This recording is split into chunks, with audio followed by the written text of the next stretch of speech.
علی محمد و آل محمد. عزیزان محترم، ارباب الہ، ارباب اعضاء، کرم ہے چاہت معصومین علیہ الصلوۃ والسلام کا اور بی بی پاک کی نالہ پاک سے لپٹی ہوئی گردوں کا تصدق ہے کہ کاتب تقدیر نے ہماری شہرگ حیات میں باپ کے خون سے زیادہ تیز، ماں کے شیر سے زیادہ شیر محبت علی پر روان کیا اور خدائے لازوال کا لاکھ لاکھ شکر ہے کہ جو حی بھی ہے، مرید بھی ہے، متکلم بھی ہے اور سب سے بڑھ کر ہم سب کا خالق و مالک ہے. اس نے ہم جیسے معصیت کار، ہم جیسے گناہگار، ہم جیسے خطا کار بندوں کے تنگ دامن میں اشک عذاب جیسی وسیع نعمتوں کو ڈالا ہے. اس خالق کائنات کا آخری جانشین، آخری رہبر، آخری مرسل، آخری رہنما، آخری پیغمبر، جو وقت کے حالات کے تقاضے کے مطابق جسے ہم اور آپ عصر حاضر کے امام زمان سے یاد کرتے ہیں، وہ امام اپنی جدہ ماجدہ جناب سیدہ سلام اللہ علیہا محمد و آل محمد رہا ہے کہ لی میرے لیے ابنت رسول اللہ، رسول کی بیٹی اسوہ حسنہ ہے، آئیڈیل ہے، نمونہ عمل ہے.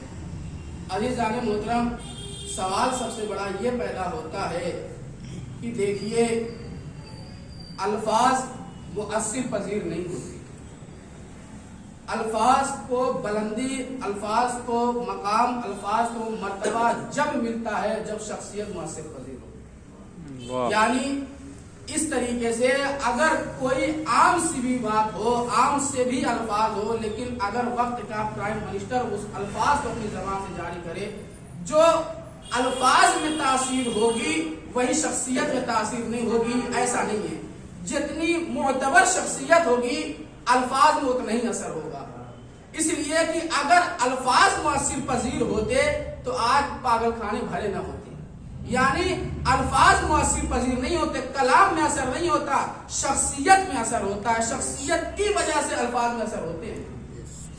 یعنی انسان جتنا بھی بڑا ہوگا، جتنا اعلیٰ منصب کا ہوگا، جتنا بڑا عہدہ ہوگا اس کے پاس، معمولی سے بھی الفاظ اگر اپنی زبان سے جاری کر رہا ہے تو اس معمولی سے الفاظ میں نہیں اثر ہوگا، بلکہ لوگوں کے عام سے ذہن میں یہ بات ہوگی کہنے والا کوئی بڑا کہہ رہا ہے. اور اگر امام معصوم کوئی الفاظ اپنی زبان اقدس سے جاری کرے جو غیر معصوم ہے، امام معصوم، تو اس کی شخصیت تو خود بلند ہے اور اس کی زبان معصوم سے یہ الفاظ نکلے کہ لی ابنت رسول اللہ فی اسوۃ حسنہ، کہ میرے لیے آئیڈیل ہے ہماری جد ماجدہ. تو عزیزان محترم، اس کلام کا کیا مقام ہوگا کہ جو کلام جو وقت کا امام اپنی زبان اقدس سے جاری کر رہا ہے. اس لیے کہ شہزادی آج دو فاطمہ کا ذکر کرنا ہے، اس لیے کہ ایک فاطمہ کی شہادت کی تاریخ گزری ہے اور ایک فاطمہ کے فضائل، ایک فاطمہ کے مسائل، جس کا اصل نام فاطمہ ہے، جسے زمانے نے جسے القاب سے ام البنین کے ذریعے لوگوں نے پکارا. آج اس بی بی کی تاریخ شہادت بھی گزری ہے. تو عزیزان محترم، جب بی بی دربار میں گئی اور فدق کا مطالبہ کیا تو پلٹ کے آواز کے آئی نحن معاشر الانبیاء لا نعرس ما ترکناہ فہو صدقۃ. یعنی یہ حدیث رسول ہے، رسول جاتے ہوئے یہ فرما گئے ہے کہ ہم انبیاء میراث نہیں چھوڑتے، جو کچھ ترکہ ہوتا ہے وہ صدقہ ہوتا ہے. جیسے ہی یہ حدیث رسول سامنے سے نکلی، پلٹ کے بی بی نے کہا قرآن مجید جانتے ہو؟ کہا بالکل جانتا. کہا قرآن مجید میں ہی تو آیت کریمہ ہے وَوَرِثَ سُلَيْمَانَ یا داؤد. یہ نہیں آیا تو آگے بڑھ کے جناب زکریا نے کیا کہا؟ یرثنی ویرث من آل یعقوب، پروردگار مجھے وارث دے جو آل یعقوب میں سے ہو، جو آل یعقوب میں سے ہو.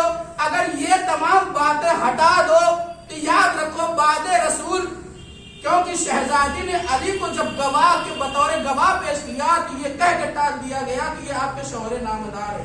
تو ام ایمن کو پیش کیا گیا، تو ام ایمن کو جب پیش کیا کہا گیا یہ آپ کی کنیز ہے. کہا یہ سب تمام چیزیں ختم کرو. بعد رسول جب میراث کا ذکر آیا تو ازواج رسول نے بڑھ کے یہ کہا کہ یہ ہمارا حجرہ ہے، یہ ہمارا حجرہ ہے، یہ ہمارا حجرہ. صرف کہا نہیں بلکہ حجرہ انہیں عطا بھی کیا گیا، حجرہ لیا بھی. اگر وہ میراث نہیں تھی، وہ صدقہ تھا، تو جس طریقے سے میں رسول کی اکلوتی بیٹی ہوں، جو رسول میرے بعد چھوڑ کر گئے ہیں، اگر وہ صدقہ ہے تو ازواج رسول نے حجرہ کیوں لیا؟ وہ بھی تو صدقہ تھا. صدقہ جس طریقے سے آل رسول پہ صدقہ جائز نہیں ہے، اسی طریقے سے ازواج رسول پہ بھی صدقہ جائز. یہ تمام باتیں چھوڑیے. جب یہ تمام باتیں نکل گئی ازواج رسول کی، شہزادی نے ذکر کیا تو قیامت تک شہزادی نے فدق کے مطالبے کو کوشچن مارک بنا کر رکھ دیا. اس لیے کہ حقیقت حالات حاضرہ میں ہی واقعہ پیش آیا تھا. ہندوستان سے ایک ذاکر جاتا ہے، سرزمین ٹکسلا پاکستان میں جگہ ہے. ہر معصوم جو امام آیا اس تک باغ فدق کو پلٹایا گیا، رد کیا گیا، لیکن امام معصوم نے فدق کر لیا نہیں. کیوں؟ آخر وجہ کیا ہے؟ جب یہ خطیب پاکستان سرزمین ٹکسلا پہ پہنچتا ہے اور مجلس پڑھنے کے بعد جب اترتا ہے منبر سے، تو وہاں کے جو پردھان تھا اسے گھیر لیتا ہے. گھیرنے کے بعد کہتا ہے آپ نے یہ جملہ کہا ہے کہ شہزادی دربار میں گئی، حق کا مطالبہ کیا، انہیں حق نہ ملا. کہا بالکل، میں اپنے دلیل بھی پیش کیے ہوں اور میں اپنی بات پر قائم ہوں. جیسے یہ تمام الفاظ خارج کیے، اب جو دوسرے مسلک کے افراد تھے انہیں بلایا گیا. ان سے بھی یہی سوال ہوا، کہا شہزادی دربار میں گئی تھی، کہاں گئی تھی؟ بہت توجہ. کہا شہزادی دربار میں، شہزادی نے آخر فدق کے مطالبوں کو قیامت تک کوشچن مارک بنا کے کیوں رکھ دیا؟ جیسے ہی یہ بات نکلی اسے بتایا گیا شہزادی دربار میں گئی، فدق کا مطالبہ کیا، لیکن فدق نہیں ملا، فدق نہیں ملا. جیسے ہی یہ جملہ کہا، اب پلٹ کے فاتح ٹکسلا نے پڑھ کے اس شخص سے کہا، پردھان سے کہا یہ تمام باتیں چھوڑو. اگر خدا نے خواستہ شہزادی ابھی وقت اس وقت تمہارے پاس آ جائیں اور آنے کے بعد ایک جملہ کہے، اے پردھان یہ گاؤں میرے نام کر دے، تو تو کیا کرے گا؟ پردھان نے پلٹ کے جواب دیا، یہ گاؤں کیا اگر شہزادی مجھ سے میری جان مانگے تو میں بھی جان اپنی پیش کر دوں گا. یہ کہنا تھا. فوراً اعلان کرتا ہے کہ آج سے وہ شخص وہی شخص اس گاؤں میں رہے گا جو شہزادی سے محبت کا اقرار کرے گا. جس کو شہزادی سے محبت نہیں ہوگی وہ گاؤں چھوڑ کر چلا جائے. درود پڑھے محمد. اگر شہزادی کو اس وقت فدق مل جاتا تو آج ہی جو واقعہ پیش آیا صرف اس بات تک کہ شہزادی کو حق نہیں ملا، پورا گاؤں شیعہ ہو جاتا ہے صرف ایک آواز پہ کہ جو شہزادی سے محبت کرے گا وہ اس گاؤں میں رہنے کا حق رکھتا ہے. کیوں عزیزان محترم؟ اس لیے کہ رسول کی اکلوتی بیٹی جناب شہزادی ہے.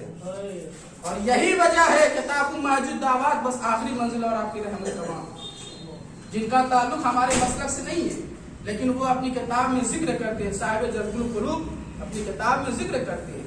وہ یہ فرماتے ہیں ایک دفعہ در بطول پر ایک سائل آتا ہے اور آنے کے بعد دستے سوال کرتا ہے. اندر سے آواز آتی ہے، سلمان یہ میری چادر دو، اسے بازار میں بیچا. یہ سننا تھا. جناب سلمان فارسی نے چادر لی. جناب سلمان فارسی کی زبان پہ اتنی جرأت نہیں ہے کہ یہ کہہ سکے یہ چادر تطہیر ہے، یہ سیدہ کی چادر ہے.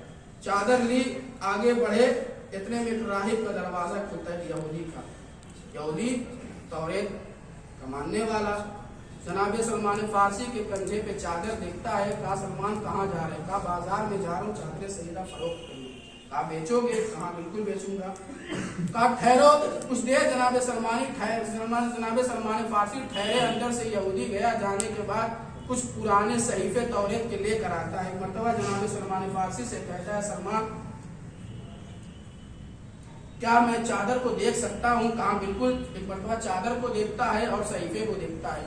چادر کو دیکھتا ہے، صحیفے کو دیکھتا ہے. جناب سلمان فارسی نے پلٹ کے پوچھا آخر ماجرا کیا ہے؟ بار بار صحیفے کو دیکھتے ہو، چادر کو کیوں؟